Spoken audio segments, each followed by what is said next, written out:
দুনিয়ার কোনো কিছু হাসিল হয়ে যাওয়া এটা সফলতা নয়। একজন মুমিন মুসলিমের মর্যাদা আল্লাহর কাছে এক পাল্লায় যদি একজন মুমিন মুসলিমকে রাখেন, আরেক পাল্লায় পুরো পৃথিবীকে রাখেন। কেউ যদি পুরো পৃথিবীকে ধ্বংস করে দেয়, এটা আল্লাহর কাছে অত বড় অপরাধ নয় একজন মুমিনকে যদি কেউ হত্যা করে, এটা যত বড় অপরাধ।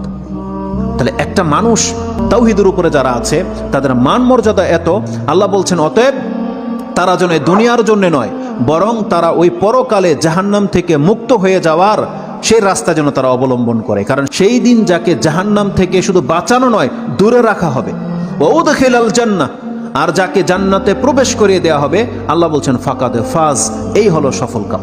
কারণ জান্নাত এমন একটা জায়গা, এটা হচ্ছে চিরসুখের জায়গা। একবার শুধু কোনো ব্যক্তিকে জান্নাতে ঢুকিয়ে দিলে জীবনের যত পেরেশানি আছে সব দূর হয়ে যাবে, সব দূর হয়ে যাবে। তাহলে পরকালের ব্যাপারটা হচ্ছে এমন। আল্লাহ বলতেছেন সেই দিন যাকে জান্নাতে ঢুকিয়ে দেওয়া হবে, আল্লাহ বলছেন এই ব্যক্তি হচ্ছে সফল কাম। তাহলে এই সফলতা আসবে কিসে? একমাত্র আপনার ঈমান, তাওহীদ। আপনি আল্লাহকে মেনে নিয়েছেন, আল্লাহর বান্দা, আপনি আল্লাহর সাথে শিরিক করেন না, এমন প্রত্যেকটা ব্যক্তি সেই জান্নাত সে পাবেই পাবে। এটা আল্লাহ ওয়াদা করেছে।